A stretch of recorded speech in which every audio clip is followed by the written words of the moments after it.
Hoy nos vamos de viaje a un lugar que bueno, es mucho más que un distrito en un mapa de Taipei. Es casi como abrir un libro de historia, pero en 3 dimensiones. Hablamos de Datong, Exacto.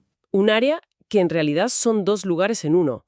Por un lado, Dadalcheng, que era el antiguo motor comercial, el puerto que conectó Taiwán con el mundo. Y por otro, Dalongdong, que era y sigue siendo el corazón cultural, el alma espiritual de la zona. La modernización de Taiwán, tal y como la conocemos, prácticamente nació en estas calles.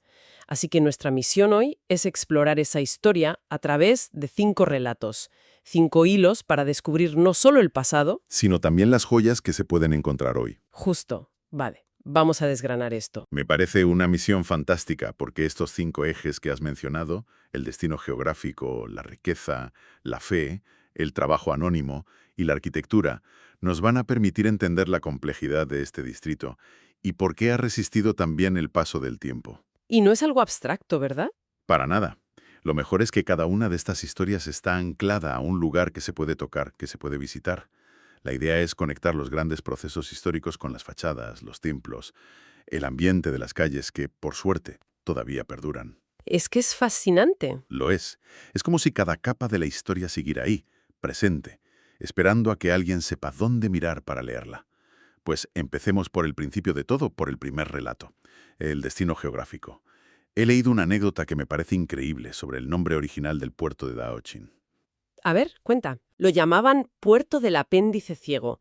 Espera, Puerto del Apéndice Ciego. Suena a un lugar del que nadie esperaría absolutamente nada. Es que el nombre en dialecto local es Mangchang Konjai, y la imagen que evoca es precisamente esa, un callejón sin salida, un rincón fluvial sin la menor importancia. Y durante un tiempo lo fue. ¿Ah, sí? ¿No era el principal? No, que va. El puerto principal estaba más al sur, en un lugar llamado Banca. Era el centro de todo. Pero claro, los ríos son impredecibles, y el de Banca empezó a llenarse de sedimentos. Se atascó, vamos. Eso es, se volvió cada vez menos navegable para los grandes barcos, y el comercio, que es como el agua, siempre busca un nuevo cauce.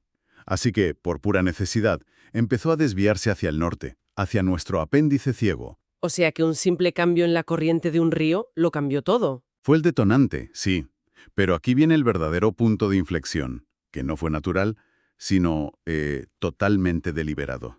Una decisión política. Exacto. En 1887, el primer gobernador de la provincia de Taiwán, un hombre llamado Liu Ming-chuan, tomó una decisión estratégica. Designó oficialmente Dadaochen como la zona de residencia para los comerciantes extranjeros. Vaya. Fue como encender un interruptor. De la noche a la mañana, un puerto secundario y olvidado se convirtió en el epicentro del comercio internacional de la isla. Esa única decisión redirigió el destino del lugar por completo. Es una lección increíble de cómo la geografía propone y la política dispone. Y lo más interesante es cómo ese pasado sigue vivo. Totalmente. Ese antiguo muelle de mercancías es hoy el parque fluvial de Yangping.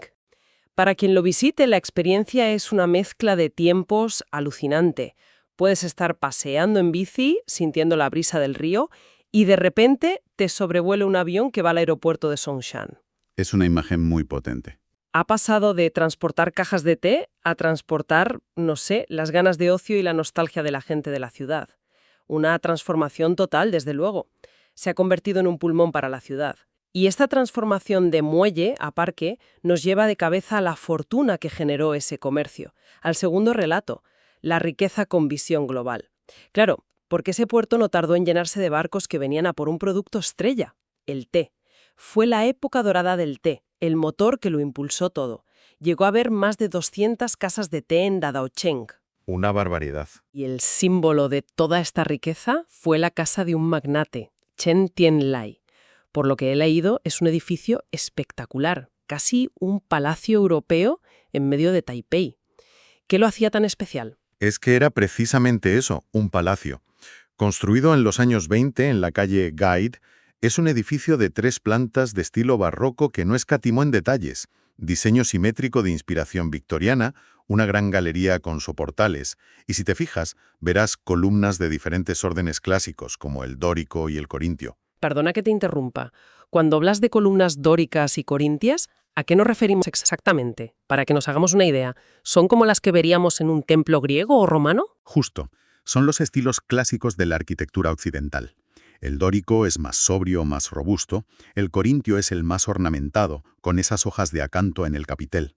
Usar esos elementos en Taipei en los años 20 era toda una declaración. Entiendo. El primer piso de la casa era para los negocios, el segundo para grandes recepciones y el tercero la vivienda familiar. Era, en fin, la máxima expresión de opulencia. Vale.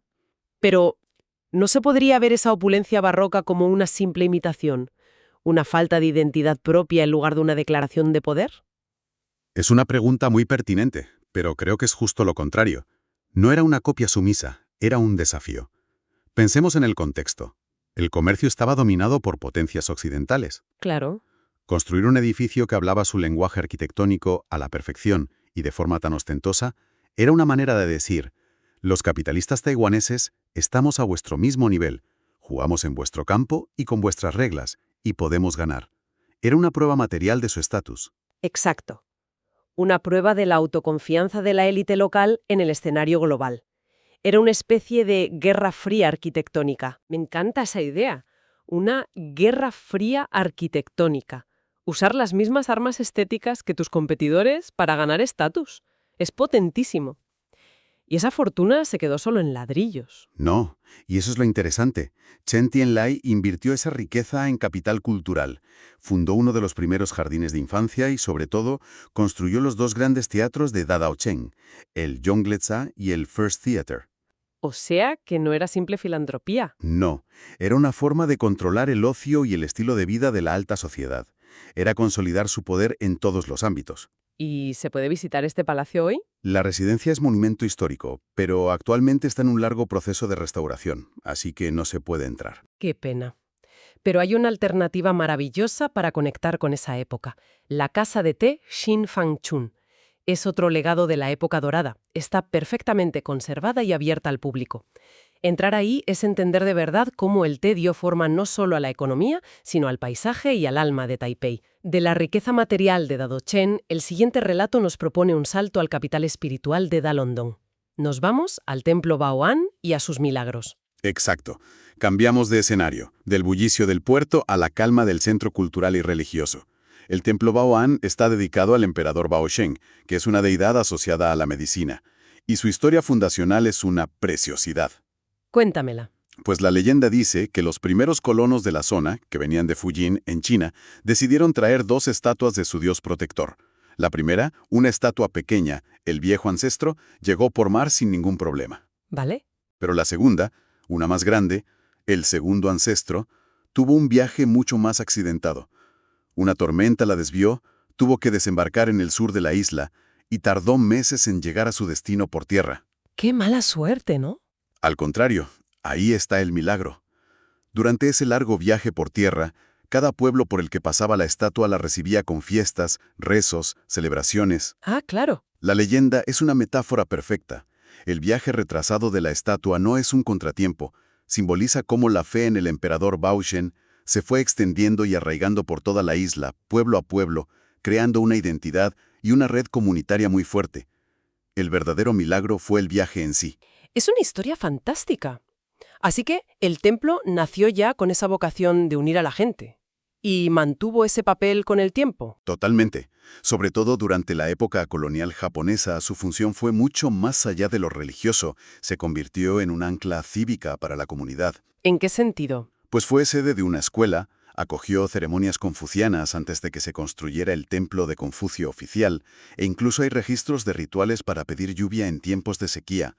En un periodo de dominio extranjero y de cambios vertiginosos, el templo ofreció estabilidad, cohesión, un refugio para la identidad cultural. Y hoy en día sigue siendo un referente, pero por un motivo muy distinto, ¿verdad? He leído algo sobre un premio de la UNESCO. Así es.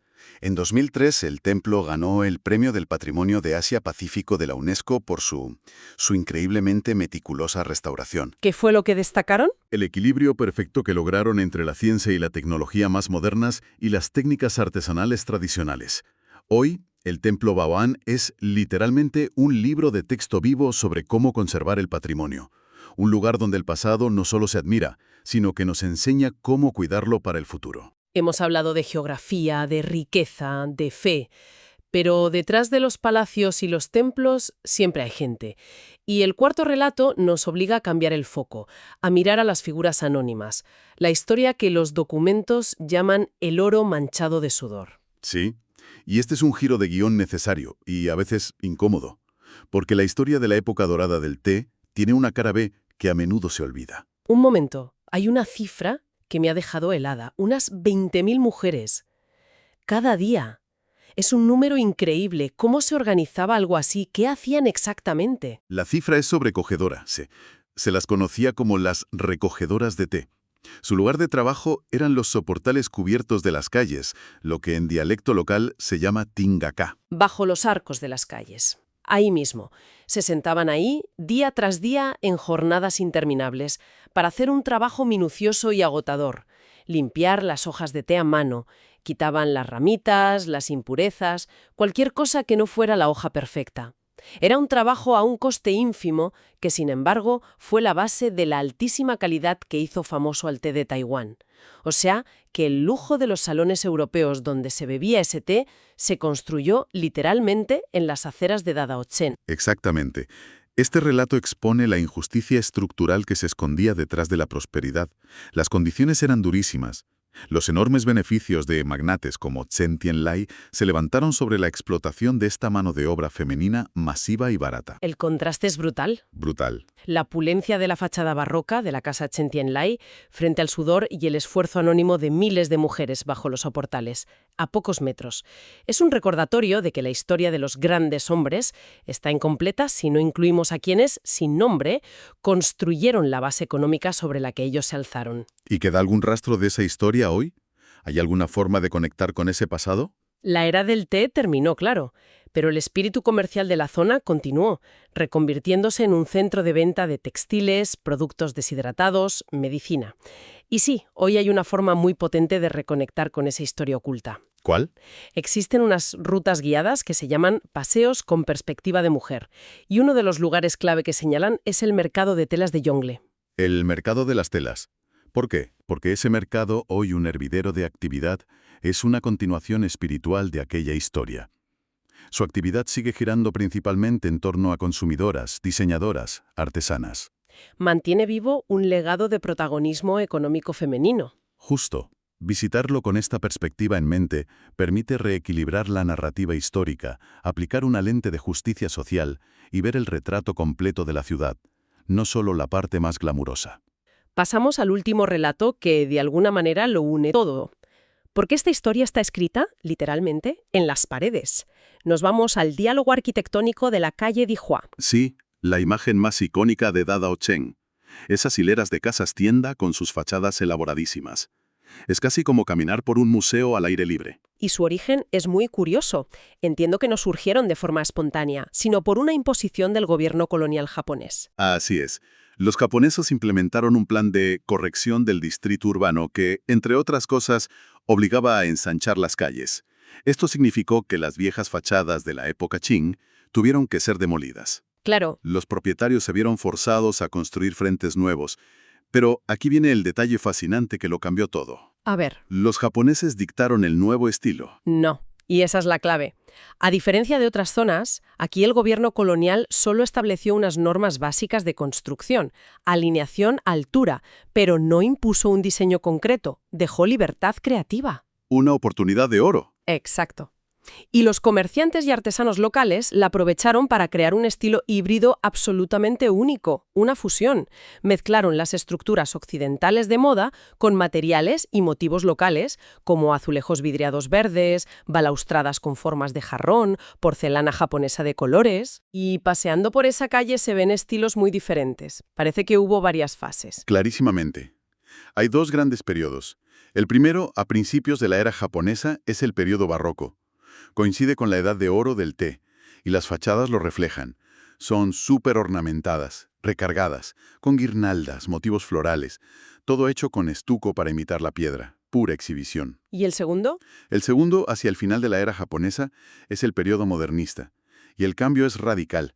Las fachadas se vuelven sobrias, geométricas, funcionales.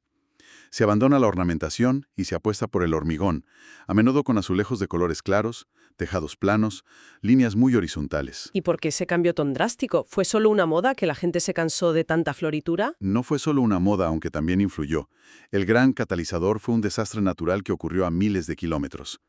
El gran terremoto de Tokio de 1923. No me digas. Pues sí, los arquitectos y constructores de Dadaochen, que estaban muy conectados con el mundo, aprendieron una lección muy práctica sobre seguridad estructural.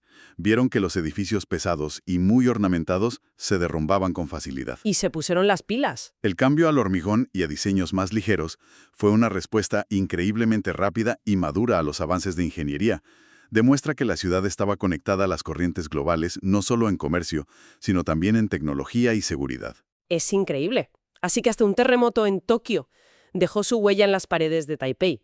Hoy, la calle Dihua es eso, un museo vivo. Me fascina cómo conviven los comercios más modernos, como cafeterías de diseño, con esos edificios. He visto fotos de una famosa cafetería Starbucks dentro del edificio Bao'an y la fusión es perfecta. Ese es el gran éxito de Dadaochen. Demuestra que los edificios históricos no tienen por qué ser piezas de museo intocables, pueden ser organismos vivos que evolucionan y se adaptan a los nuevos tiempos sin perder su alma. Hemos completado el viaje por los 5 relatos. Hemos visto cómo la geografía puede cambiar un destino, cómo la riqueza construyó palacios, cómo la fe ancla a una comunidad. Hemos escuchado el eco del trabajo anónimo. Y hemos aprendido a leer la historia en la arquitectura. Si algo destaca es la increíble resiliencia de este distrito. Sin duda.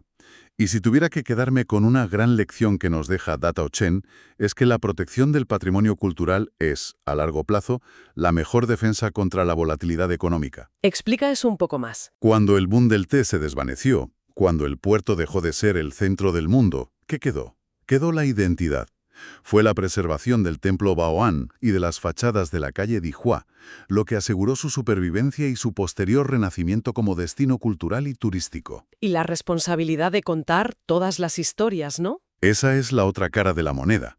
La belleza de esos palacios, la elegancia de esas fachadas, solo se entiende por completo cuando se reconoce el esfuerzo de las miles de mujeres que le hicieron posible desde los soportales.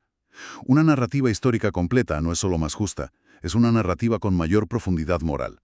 Lo que nos deja una última pregunta para la reflexión. Al caminar por estas calles, cabe preguntarse, ¿qué tingacá, esos portales de nuestras propias ciudades, esconden las historias anónimas que sustentan nuestra prosperidad actual?